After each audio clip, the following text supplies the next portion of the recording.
Le sujet du jour que je voudrais aborder autour des organes humains que l'on a soit oubliés, soit enlevés. Donc déjà, quand je te dis ça, qu'est-ce que tu as comme information? Tu parles dans l'évolution Ah, et c'est tu parles intéressant. dans l'évolution humaine qui s'est Alors, entre autres, transformée ou oui. sur les Eh lignes de ben, temps de l'homme de oui. Cro-Magnon 1. J'ai l'image d'un, je pense, un Homo sapiens Mhm. qui avait quelque chose qui était très ruminant. Comme si on me montrait les dents qui avaient changé, qui étaient beaucoup Oui, plus carrées et qui bougeaient et qui ont eu deux poches d'estomac, que l'intestin était moins long. d'accord. Euh, voilà. Ce qu'on me montre aussi, alors, j'arrive pas à savoir si c'est la thyroïde ou la parathyroïde, mais que nous on a en plus, ici ça a grossi. C'est l'organe, et je crois que c'est parathyroïde, cette espèce de D'accord. papillon qu'il y a derrière, Mhm. euh, qui est plus important ou qui n'existait pas avant. Bon, on avait parlé du thymus, Ouais. moi je ne le vois pas chez l'Homo sapiens. Je le vois racorni chez nous et je le vois sur certains êtres, en tout cas chez les géants notamment. Enfin là, je vois d'autres Mhm. êtres, encore une fois, comme un organe très important. D'accord. Euh, j'ai l'impression aussi, au niveau des organes sexuels, au cours de l'évolution, que le pénis masculin était plus intériorisé, plus genre le dauphin et la baleine, c'est-à-dire ça voilà, comme D'accord. le jeu. Qu'est-ce d'autre? Ok, si je te dis coccyx. Je dis c'est un organe, mais alors là j'ai plusieurs races qui se présentent à moi. Mhm. Parce que chez l'Homo sapiens, ou je ne sais pas quel, en tout cas c'était le début de l'homme, qui commençait à se tenir debout, j'ai un embryon de queue, effectivement. Ouais. Bah, c'est des humanoïdes quand même, parce qu'il y a des races qui sont mélangées. Et Mhm. je dis que dans les terres, ils ont quand même Oui. euh, un bout de queue. D'accord. Et si tu regardes sur les humains maintenant, est-ce que dans les terres, tu le vois ce coccyx? Et je dirais D'accord. même Comment qu'il y a il des est? vertèbres supplémentaires. Alors, cette vertèbre supplémentaire, elle est là pourquoi? Elle représente quoi? Et ben, c'est nos racines. C'est un Oui. trépied, que c'est l'équilibre, euh, c'est l'alliance. Et je vois tout de suite les deux premières vertèbres qui tiennent la tête. Et elles Mhm. sont tout de suite plus lumineuses. Les deux premières, sous le crâne, celles qui tiennent le crâne, Oui. il y a une reliance directe avec la dernière ou l'avant-dernière vertèbre, D'accord. qui permet de s'enraciner. Ce que ça montre, c'est que la lumière, quand on est en train de fabriquer, quand on se connecte à nos racines, on visualise les jambes, mais qu'en vérité, il y a un trépied, que l'enracinement se fait par la colonne derrière, quoi. D'accord. Est-ce que tu vois comme ça? Ouais. Ok. Tu vois Qui les passe deux par les jambes? deux jambes? Je vois vraiment que la lumière fusionne, s'enracine par cette colonne qui, pour moi, représente une colonne sacrée. Enfin, ça me dit colonne sacrée. Oui. Véritable identité. D'accord. Donc, ce coccyx, il fait, c'est le point où ça va se séparer entre les deux jambes pour aller s'ancrer dans la terre, c'est ça? Ouais, ça me dit que Ok. c'est comme une antenne. La colonne est comme une antenne. L'atlas, l'axis, les deux premières vertèbres, Oui. et celle-ci, c'est la reliance. Après, je vois que c'est moins lumineux le reste de la colonne vertébrale parce Mhm. qu'on a perdu les vertus et qu'en D'accord. fonction si les chakras sont harmonieux ou pas harmonieux, ça Oui. circule plus ou moins bien. Mais par contre, il y a vraiment l'assise, donc le coccyx, et la reliance vers le haut qui, voilà, je les vois comme une antenne vraiment lumineuse, quoi. Si on a un problème au coccyx, soit on est tombé dessus, soit il est fêlé, soit il est dévié, Tout à fait. qu'est-ce qui peut se passer? Alors justement, c'est ce que ça montrait, enfin, avant même que tu poses la question, Ouais. quand tout est harmonieux, tu as vraiment ce pôle lumineux en haut et ce pôle lumineux en bas. Ce que ça Ouais. montre, c'est que si c'est déplacé, cassé, fissuré, manque d'enracinement, problème gynéco, quand le chakra de racine est bloqué, quand il y a des mémoires de, j'allais dire, tout ce qui est un petit peu sphère gynéco, Ouais. soumission, etc., ou que ça a été fracturé, c'est comme si c'était grisé et que ça perd D'accord. la, la- bah, le rôle d'être l'émetteur fréquentiel. C'est là où on m'a montré que ça peut être manipulé. Et ce que je vois, enfin, ce que ça me montre, c'est toujours en métaphore chez moi, c'est que quand c'est un ostéo qui, donc je pense qu'il y a des manipulations particulières, qui Oui. rebascule le bassin ou qui rebouge le coccyx, c'est Mhm. comme si ça renvoyait une information en haut, qui est Oui. référent presque à la pinéale, et que là, ça peut se réencoder. Parce que quand c'est le D'accord. coccyx est atteint, on revient mode animal, ça me dit. Si on D'accord. perd nos Très intéressant. capacités, on se connecte vers le haut, Oui. Oui. mais on a perdu, et là pour le coup on comprend mieux, le mot sacré. Ça me montre que ça peut être une manipulation manuelle, ostéopathique, D'accord. replacer, recharger. Le bassin est très très important, hein. C'est vraiment la Mhm. loge du sacré et qu'on a perdu Ouais. beaucoup par rapport à ça. Qu'on ne s'occupe pas assez en fait de notre assise, de chercher à part la manipulation comment on peut ramener la lumière à quelqu'un qui l'a perdu, Oui. qui a perdu ce côté lumineux. Parce que là, ça me montre vraiment l'os du bassin, le Ouais. coccyx et l'autre qui vient. Ah voilà. Donc c'est plutôt activé aussi dans les terres. Ça veut dire que l'ostéo qui travaille ne doit pas que manipuler le corps physique, mais Mm. doit vraiment actionner pour rayonner dans les plans subtils. C'est-à-dire comme Ouais. si, voilà, ah, il y a les bols sonores aussi. Mhm. Les bols où la musique, tu sais, les bols en cristal ou les bols Oui. tibétains, de faire vibrer pendant la manipulation, de réinformer le coccyx de sa part divine, de sa part Mhm. dans l'éther. Voilà, ça parle beaucoup. D'accord. La musique, la vibration. Et là, je revois cette antenne, cette colonne de haut en bas qui communique correctement. Alors, si tu restes toujours dans la même zone, si je te dis périnée, ce sont des muscles un petit peu qu'on a Oui, oui. oubliés, abandonnés, commence à reprendre conscience. On parle de plus en plus de rééducation périnéale, hein, surtout pour les femmes. Donc, qu'est-ce que tu as comme information? Parce que là, tu me montres comment c'était du temps de l'Homo sapiens, parce que j'ai toujours Mhm. cette Ouais, évolution, où d'accord. c'était beaucoup plus musclé et tendu, parce qu'on Oui, était plus très bien. fonctionnement animal.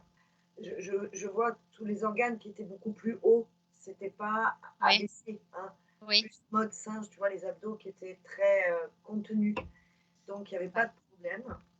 ouais, Euh, la seconde image que j'ai eue, c'est tous ces arts asiatiques qui prenaient soin du périnée.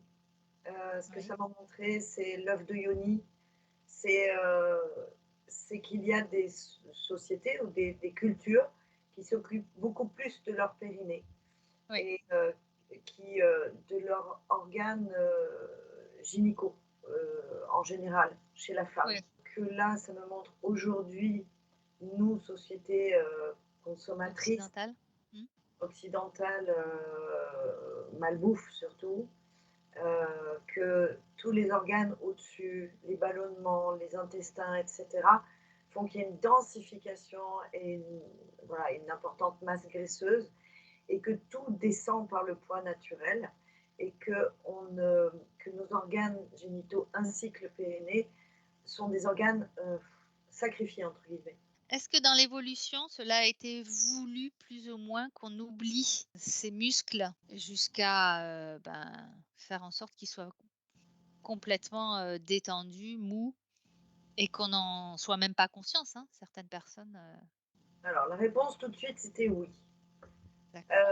Mais je suis vraiment dans la sphère féminine, hein. Ok, alors on Ça, verra après c'est pour plus un masculin. problème chez la femme, semble-t-il. Après, la prostate, Oui, ça viendra après. Mais là, par rapport à ta question, c'est vraiment oui. D'abord parce que les organes sexuels, d'un point de vue subliminal, j'entends, il y a encore manipulation de la femme. Donc, Mmh. ce que j'ai, c'est vraiment cette dichotomie, la mère, hein, qui est là pour enfanter et qui, j'allais dire, ne sert qu'à ça et doit courir. Donc, cette société de consommation fait que on prend pas soin de soi de l'intérieur, qui a perdu la Mmh. culture et que l'intention derrière ce monopole, je dirais, c'est que le féminin s'oublie. Quand je dis s'oublie, c'est oublie la noblesse. C'est ce que je te Oui. disais par rapport au bassin, globalement, ça a perdu de sa lumière. Mmh. Alors, quelque part, c'était vraiment des organes qui étaient nobles, sacrés. Oui. J'ai le Graal, j'ai la vibration de la vie, j'ai l'art d'enfanter, de créer. La créativité se loge là.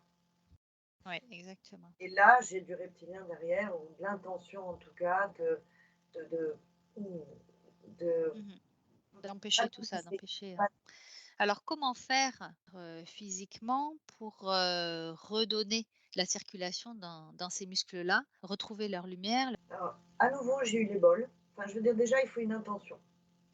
D'accord. L'intention de se réveiller à son... Là, pour le coup, on est encore dans le féminin sacré.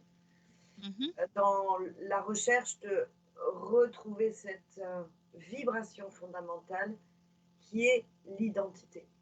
L'identité dans le sexe que Oui. j'ai. Mmh. Sans penser sexualité, revenir au sacré. J'ai à nouveau la musique, hein, les bols, D'accord. la vibration, c'est-à-dire euh, l'utérus, les ovaires qui sont vraiment créatrices. Hein. Je vois cette énergie dans la vibration, comme si ça autorisait à se réveiller. D'accord. Ça peut donner de la puissance du vivant. Ça me montre que une femme s'éveille quand elle sent, quand elle a vraiment le rôle de sentir son bébé grossir en elle. Et c'est comme Oui. si elle l'oubliait, pour celles qui sont les plus, bien sûr, éveillées, j'entends, hein, qui le font en conscience, bien entendu. Et c'est comme si, quand elles ont fini, c'est terminé.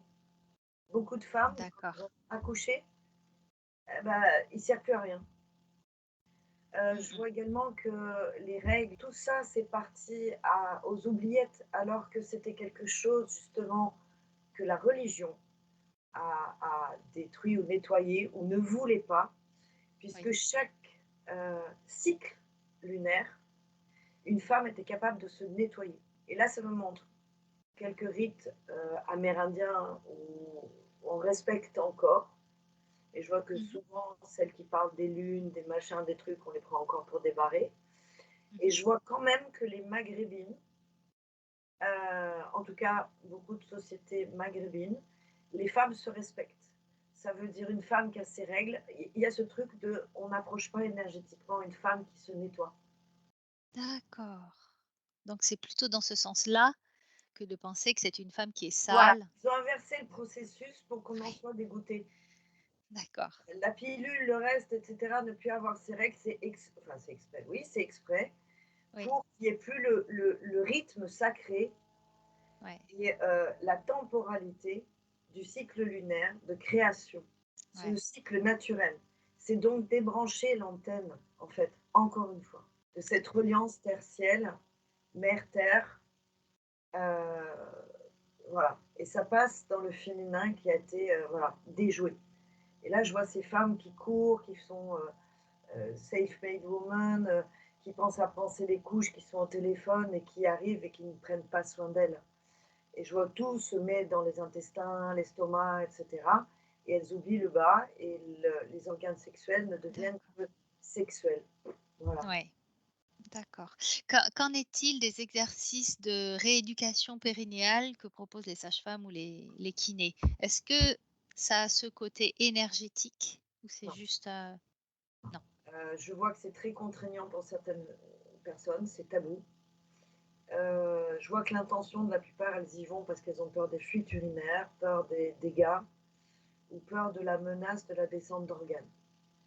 D'accord. Mais Alors, c'est comme si c'était dissocié du corps, quoi. Je suis juste oui, en train de travailler sur un muscle. Par contre, ce que ça me montre, alors je ne sais pas dans quelle société asiatique, c'est les boules de geisha sans parler sexualité du tout. oui, L'œuf de yoni, alors ça, je vois oui, vraiment, c'est spirituel parce que en fonction de la pierre choisie, ça entretient, ça nettoie, ça peut nettoyer. Donc là, je vois quelqu'un qui a un œuf de yoni. Un œuf de yoni, est-ce que ça, c'est en pierre la plupart du temps. oui. Ça a la forme d'un œuf, c'est une petite taille. Et ça fait le travail de rééducation périnelle avec une intention pure euh, du travail en lithothérapie. Donc c'est un D'accord. travail de nettoyage aussi. Je vois que ça entretient vraiment la sphère et que ça rappelle la magie. C'est-à-dire qu'on a à l'intérieur de nous, si la personne le fait en conscience, donc je vois vraiment qu'il y a des personnes qui entretiennent, qui font leur, comme elles feraient Oui, leur yoga du visage, leur mouvement de yin le matin, qui ont les mêmes exercices avec des boules de geisha ou un œuf de yoni. Je vois l'utilité aussi pour entretenir le vivant par rapport à, c'est pas la ménopause, mais quand même, il peut y avoir des problèmes de sécrétion, d'étroitesse, de dyspareunie, les douleurs vaginales, les douleurs mm, de tout ça, ou si la femme le fait vraiment en conscience, en tout cas c'est une reliance, d'accord. moi, âme et corps, parce que c'est Très vraiment bien. un centre énergétique et un haut lieu vibratoire, et ça a été coupé du sacré. Voilà. Et si une personne veut faire quelques exercices, mais sans accessoires, comment faudrait-elle qu'elle le fasse? Bah, tout simplement assise, ça me montre, ça me dit, alors attends, le mot c'est, il y a des exercices yogi, D'accord. de respiration, euh, de contraction. La respiration fait remonter les intestins, comme les yogis, là on rentre le truc. Oui, Et la contraction, et ça fait remonter toute la sphère. Et d'ailleurs, c'est d'accord. excessivement bon pour travailler les intestins au-dessus et se purifier. Et en même temps, ça fait remonter tous les organes. Donc ça, c'est, attends, c'est Mula Bandha. Où par des exercices de respiration, on fait remonter tous les intestins et le périnée monte avec. Voilà. Très bien. Et la respiration ramène au spirituel également. Mais ça ne réveille OK. pas la sphère sacrée, hein. C'est juste Oui, un entretien et une manière de respirer et de sentir sa corporalité, son corps en entier. Et ça se diffuse. d'accord. Donc c'est Super. très énergétique, ça fait remonter de l'énergie de feu, hein. On peut respirer comme ça, c'est l'énergie de feu qui remonte et qui peut réveiller en bas, mais ça n'est pas reconnexion au sacré. Voilà ce que ça me montre. Très bien, super. Bien, qu'en est-il, du périnée pour, les hommes? Alors tout de suite, j'ai vu une prostate, hein. Oui, Tout ça, c'est dissocié aussi, hein. oui, Alors c'est vrai que là, l'homme, je suis désolée, mais c'est le bas-ventre, ce n'est que le sexe et l'attention mmh, particulière, les testicules, mmh. que très peu travaillent dessus. Là, je vois également le même problème, bon, les personnes, les hommes qui ont un petit peu de bedaine, ça vient appuyer complètement Ouais, systématiquement, que ça provoque bien d'autres problèmes, notamment érectiles, et que de ce qui m'est montré là, l'homme pense surtout capacité érectile, point barre. Que l'homme est très tabou pour se faire ausculter, donc il oui, n'a pas conscience que, donc, et que la prostate, c'est souvent, bon, de toute façon, apparemment, la prostate, il y a une mémoire également d'indignité chez l'homme, hein, je ne connaissais pas, et que l'homme a complètement oublié ses origines, quoi. Le d'accord. masculin a oublié ses origines. Et il a oublié également que c'était sacré. Et ça fait très très longtemps que c'est oublié, quoi. En tout cas, dans nos sociétés occidentalisées, c'est vraiment coupé depuis très très longtemps. Pourquoi les hommes se sont coupés de cette dimension sacrée? Moi, j'ai des mémoires de pris et volés, comme si l'homme ne pouvait pas se connecter à ses origines parce que ça se confond avec ses mémoires d'agresseurs, de preneurs, de violeurs. Le masculin était associé à cette dépendance physique d'avoir besoin du féminin, de saccager le féminin éventuellement, Oui, de, de, de n'être utile que 5 secondes dans l'acte sexuel si c'était pour enfanter. Et que voilà, il y a la psychanalyse qui se met dedans. Je vois que la théorie freudienne, en tout cas pour ces 100 dernières années, là, ou à peu près, euh, a créé la dichotomie, enfin a séparé le côté épicurien qui pouvait exister dans la joie de l'acte sexuel ou le plaisir de oui, partager, etc., etc. Parce que Freud a introduit l'angoisse de castration. ouais. Et l'angoisse de castration, ça veut dire que le sexe féminin, pour certains, enfin, avait du pouvoir donc de, de, de le faire disparaître. Donc, D'accord, oui. c'est pour ça que c'est externalisé. C'est comme si le périnée ou le sexe masculin n'est que pour le sexe entre guillemets. Oui, Voilà. À part les hommes qui sont beaucoup plus connectés à leur féminin.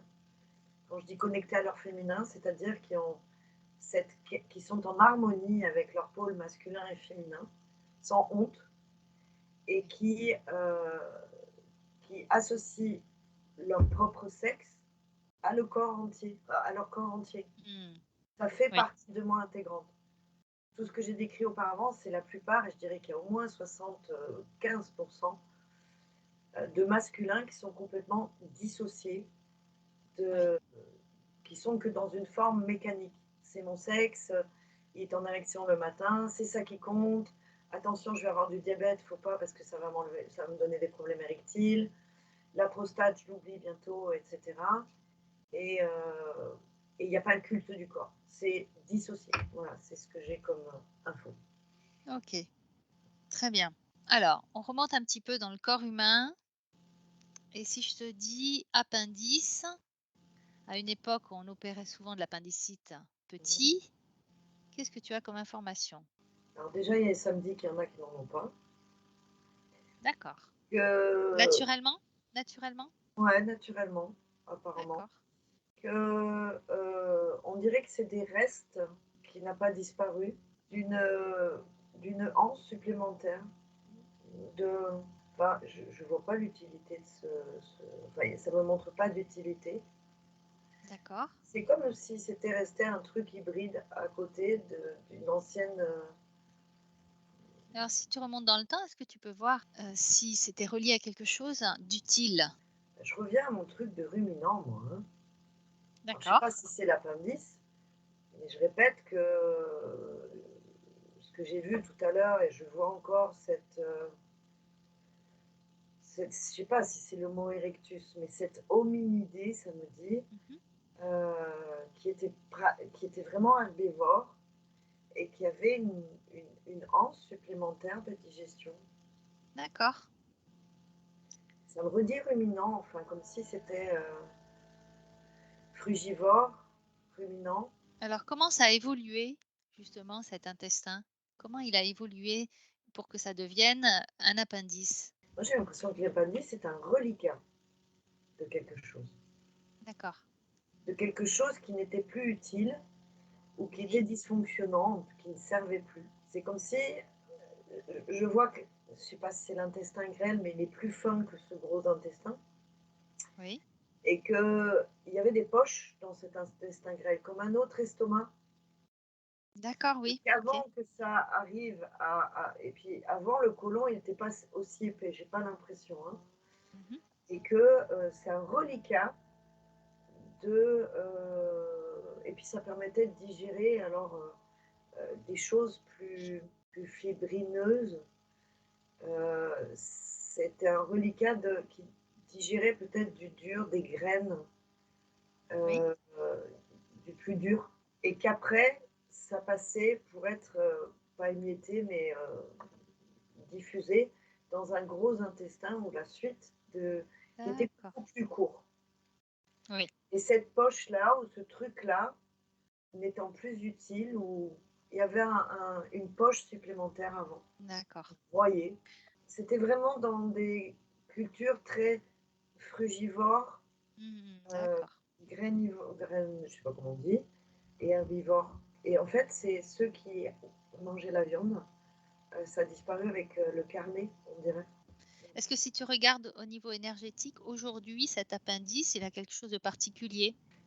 L'information, c'est que tout détient l'information de tout, de nos Mmh. origines. Que donc, si on allait chercher dans l'appendice, certainement on Oui, trouverait énergétiquement, ben, ça rappelle notre évolution, ça peut être lumineux.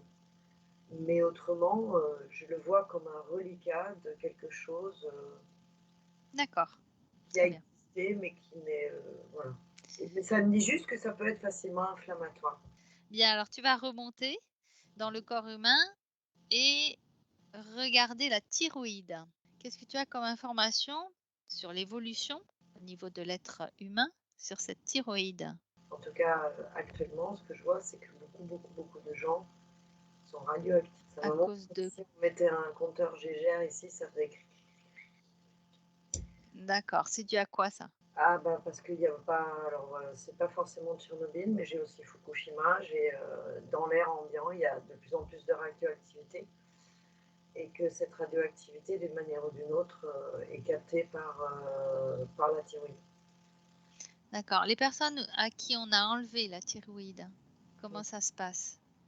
Il y a pas cette radioactivité? Non, non, D'accord, ça me dit que si elles avaient pas, la supplétion, enfin, si on les supplémentait pas, de ce qui manque, elles seraient comme une vieille feuille fanée, hein. d'accord. Je veux dire, vieillissement prématuré, elles sont OK, condamnées en fait. Ce que j'ai là, c'est qu'il semble quand même que alors est-ce qu'elle est plus grosse ou plus petite? J'ai l'impression qu'elle est plus petite, mais que la glande qui est au-dessus, je pense que c'est les parathyroïdes, elles sont plus grosses qu'avant. alors les maladies liées à cette thyroïde que l'on enlève. Là, quand tu me parles de quelqu'un à qui on enlève la thyroïde ou les parathyroïdes, c'est quelqu'un qui a des nodules. Heu, c'est, heu, c'est quelqu'un qui est en hyperactivité, mais je vois toujours que c'est les conditions, j'allais dire extérieures, hein. Il y a eu beaucoup entre les pollutions, les irradiations, hem, D'accord. heu, les phén le chakra de la gorge aussi, hein, tous ceux qui ont été Mmh. obligés de se taire. Je vois encore, alors je sais pas, mais je crois qu'il y en a une qui s'appelle thyroïdite d'Hashimoto. Hem, je vois, mais c'est toujours lié à quelque chose de nucléaire, j'ai l'impression, ou de guerre D'accord. bactériologique ou chimique, Mmh. heu, qui ont développé. Par contre, ce que je vois, c'est qu'il y a une hérédité qui, elle, par contre, peut-être était prévue au programme. C'est-à-dire que D'accord. quand ils ont zigouillé, je ne sais pas si c'est le japonais ou pas, mais ce que je vois, c'est qu'ils voulaient éradiquer quand même, hein, ils voulaient éliminer du monde, et que l'idée, c'est que ce soit héréditaire et que dans le génome s'inscrive ce côté héréditaire. Ça, oui, ça s'était voulu. D'accord. Pour que la thyroïde soit enlevée chez les humains, c'est ça? Enlever, je sais pas, mais en tout cas sacrifier, oui. D'accord. Pourquoi?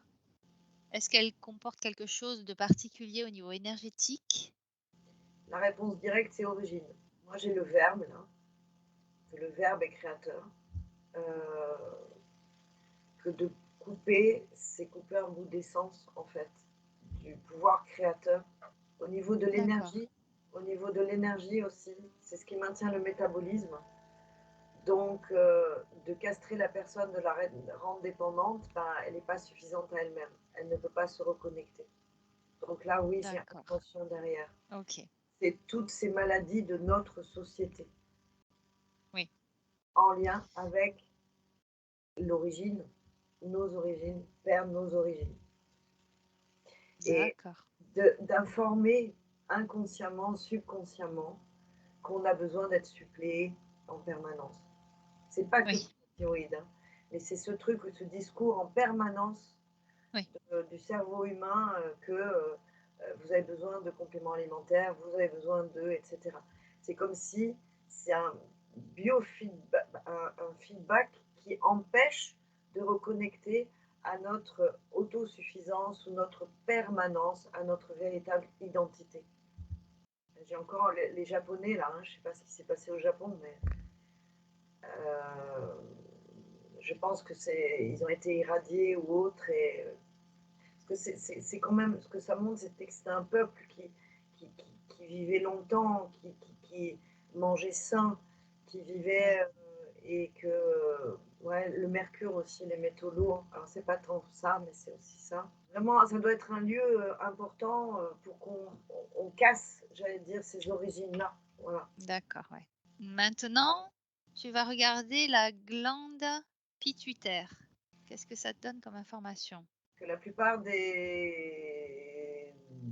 dans notre société occidentale, la plupart, c'est une petite bille grisâtre en forme ouais, des pommes de pain, enfin voilà, qui est bien dure, qui est bien calcifiée ou cristallisée. D'accord. Et que cette glande-là maintient, enfin normalement, c'était le décodeur, l'amplificateur, ça me montre comme, tu sais, ces grandes loupes dans un Oui. phare. Tu sais, dans un Mmh. phare, Oui. l'amplificateur, ah, c'était ça, sur la lumière. C'est un amplificateur de lumière, c'était un décodeur qui reflète, réfracte, qui amplifie la lumière. D'accord. Son évolution, si tu regardes par rapport à la période préhistorique? Bon, alors, chez le tout premier, je sais pas, Homo sapiens sapiens, ou je ne Oui. sais pas, voilà, je vois les glandes hypophyse, etc. Mais on est très dans le cerveau archaïque. Il n'y a pas encore. D'accord. Après, quand il y a, je pense qu'il y a une manipulation génétique, où on a Mmh. encodé, parce que je vois une évolution, et là c'est comme s'il y Oui. avait une étincelle divine. Euh, il y a une évolution majeure, et là je vois que ouais, c'est comme, c'est vraiment, c'est brillant, ça pulse, c'est vivant. Ensuite, si tu continues. Bon, là, il y a eu diverses manipulations, il y a interdiction, il y a. Je ne sais même pas si c'est pas par le. Alors, je ne vais pas dire que c'est le baptême, mais en tout cas, il y avait des rites et des choses comme ça qui étaient volontaires de éteindre cette lumière, hein. Mmh. Je vois qu'elle s'éteint par les fausses croyances également, hein, toutes les fausses croyances, je ne vais pas dire religieuses, mais qu'il était interdit de, hein, enfin, je vois quand même la religion qui dit que vous n'êtes, enfin, on n'est pas à l'image de Dieu, Encore que une inversion, quoi. voilà, la destruction de l'humanité entre guillemets ou de l'humain par des Oui. fausses croyances, dans l'illusion qu'il n'a aucun pouvoir créateur. Après, alors, j'ai pas le fluor là directement, mais ouais, c'est quand même c'est les métaux lourds, je vois des antibiotiques, enfin, encore des trucs qu'on ingère euh, qui, qui sont là pour durcir, Cristallisé, oui. calcifier, je dirais même, hein. C'est comme D'accord, si, ouais. tu vois, comme si tu avais un peu de béton, tu es obligé de Oui, casser le marteau pour que ça s'effrite. ouais. Je vois même pas la forme en fait. Qu'est-ce qu'elle porte comme message? C'est la source directe. C'est la possibilité d'être la source en direct quand elle est toute ouverte et qu'elle est magnifiée, enfin qu'elle est libre. Mmh. C'est comme si on se connectait directement à qui nous sommes vraiment. S'il n'y avait pas les peurs, la matrice, les doutes, qu'on avait une pinéale haute, enfin toute propre, Oui, on, on, on serait comme on est en état d'hypnose quand on est connecté, oui, on est en reliance, on n'est pas en morse. Tu vois ce que je veux dire? oui. On n'est pas en morse. Alors, la relation qu'elle peut avoir avec la glande pinéale. La pituitaire, c'est un haut-parleur. La D'accord, pinéale, oui. c'est le cristal, si tu préfères, métaphoriquement, qui reçoit. L'autre, c'est le haut-parleur. La pituitaire, elle est vraiment encodée de ce message inversé, systématique, mauvais pour nous, châtiment, nani nana, bazar, si, D'accord, ouais. voilà. Ça, c'est le haut-parleur qui diffuse en sourdine ce Oui. truc en boucle. Et la pinéale, ouais, c'est là où je voyais qu'il y avait il y a eu des manipulations, il y a eu des intentions il y a eu des faux baptêmes. J'ai l'impression que c'est du temps, en tout cas, ça date du temps des pharaons. Je vois bien les pharaons. D'accord. La lutte avec les Hébreux, j'ai l'impression. Ça a l'air d'être avant Moïse, après Moïse, juste après Moïse, où il baptisait à tout va, Oui. mais c'était une intention inversée. D'accord. Ça faisait l'opposé. Ça fermait tout. Pour couper. Ouais, pour Ça couper coupait la le connexion. canal complet et ça fermait. Ça veut dire que c'était prôner un autre Dieu, entre guillemets. Et c'est exactement, je ne vais pas dire qu'est-ce qui se passe aujourd'hui, mais je fais un parallèle là, c'est qu'ils y allaient pensant bien faire. Et D'accord. c'était un processus inversé. Ouais. Ok. Et ce système s'est transmis et c'est resté encodé. Je vois des êtres éveillés aujourd'hui qui ont encore des mémoires euh, de ces origines-là. Il y a encore un système de fausses croyances. Oui, oui, oui, bien Voilà. sûr, oui. Allez, tu remontes encore et si je te dis fontanelle? Moi, ce que j'ai là, c'est générateur d'aura. Alors pourquoi, comment, je n'en sais rien. Générateur de quoi? D'aura, je sais pas. Je voyais l'aura qui se diffusait par là. Donc j'imagine que c'est là peut-être le coronal, enfin là où émane le coronal. Oui. Je vois que dans l'éther, on avait une forme de couronne, effectivement. Alors pourquoi est-elle ouverte en tant que bébé et elle se ferme au fur et à mesure que l'on grandit? Alors, si c'était tout fermé, le crâne ne serait pas malléable pour passer le bassin, déjà, premièrement. D'accord. Ça, c'est la première chose. Oui. Ça c'est Que, au niveau physique, hein? Oui. au niveau physique, je vois quand même le cerveau comme s'il pulsait, comme un cœur. Il a besoin de. C'est comme s'il il se développait. Oui. Je vois qu'il y a un battement, hein, il y a un battement comme un cœur, tu vois, un cœur que tu vois battre comme ça, ce muscle qui bat. Je vois aussi que le cerveau d'un enfant pulse de cette façon-là. D'accord. Euh, qu'il se dilate, entre guillemets. Oui. Que pour l'enfant, c'est plutôt une fragilité, entre guillemets. Mmh. Et que j'ai quand même l'impression, parce que ça me remontre ça, que c'est à partir de là que se créent les corps énergétiques, en fait. D'accord. Donc, c'est bien ce que je voyais, ça diffusait comme ça. Donc, je pensais que c'était, tu sais, cette lumière qu'on voit au-dessus, mais pas que. Euh, c'est là où, au début, l'enfant n'a pas forcément de protection énergétique. Oui. Et c'est cette pulsation, on dirait, de cette vibration, et là, on a toute la colonne vertébrale, comme si ça se. Voilà, ça crée, ça Ça se densifie crée, ouais. sa Mmh. protection ou ses corps énergétiques, ou en tout cas le corps éthérique. Donc ensuite, l'enfant grandit. Tu avais vu ça comme, une fragilité. Les os vont progressivement, se refermer, c'est ça? Pour éviter qu'il Une y ait ce fragilité dans le sens où c'est là où ça se crée. Ça veut dire ouais, que c'est plus ouvert, c'est ouais, pas protégé. Mais la ouais, fragilité, c'est aussi qu'il n'est pas encore il n'a pas encore son éthérique, semble-t-il, très densifié. Et c'est cette d'accord, pulsation-là énergétique qui densifie, a priori, qui l'entoure, qui l'englobe. Donc, tant que ça d'accord. n'est pas totalement terminé, l'enfant n'est pas terminé lui non plus. Oui, oui, oui, oui, d'accord. Il semble que Est-ce que quand ça s'est durci, il est prêt, il est protégé, il est déjà beaucoup plus présent énergétiquement. d'accord. Est-ce que ça a toujours été comme ça dans l'évolution d'un être humain? Petit, la fontanelle est ouverte et puis progressivement ça se Oui, parce ferme? que c'est comme c'est une circulation de vie en fait. D'accord. C'est, je vois vraiment cette pulsation énergétique le long de la colonne vertébrale, le long du, du, du cerveau. C'est vraiment cette pulsation de vie. Euh, c'est pas électrique, c'est lumineux, Ouais. mais c'est aussi ces mouvements de vie, ça circule. C'est comme la circulation Ouais, du sang, ça circule énergétiquement, ça monte, ça descend et ça crée cette espèce ouais, de vortex là qui va se densifier, qui englobe l'enfant et le corps éthérique. Et quand c'est la mise en mouvement, comme très quand bien. tu respires, etc. Quand tu, voilà, ça continue de circuler énergétiquement.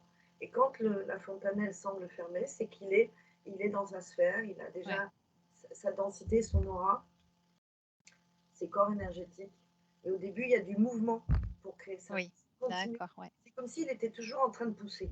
Ouais, est-ce que ça a un lien, avec le périnée? Parce que quand je D'accord. parle vortex, je vois que ça sort d'ici, mais ça circule le long de la colonne. Ça pulse d'en bas vers le haut. Ouais, donc l'opposé, on pourrait dire que c'est le périnée, c'est ça? Ben, Ouais, j'en viens à Atlas Axis, c'est le bas. ouais, d'accord, ouais. Là, je vois le miracle en fait. C'est juste extraordinaire le miracle de cette énergie de vie qui pulse le long de la colonne. Et j'ai le même mouvement chez le fœtus. Tu sais, le fœtus qui ressemble Oui, à un petit haricot, oui, c'est la même vibration qu'on voit le long de la colonne. Ce vivant d'accord. continue de pousser, pousser, pousser, pousser. Et il semblerait vraiment que ce ne soit pas terminé quand il est né et que ça continue énergétiquement de pousser, mais à l'extérieur du corps cette fois-ci. Ah C'est oui. vraiment cette vibration fondamentale de la vie. Je ne peux pas exprimer avec des termes ce que je perçois. Oui, oui, oui, non, mais c'est déjà super comme info. Voilà. Bien, bah, écoute, merci pour, toutes ces informations précieuses, je trouve.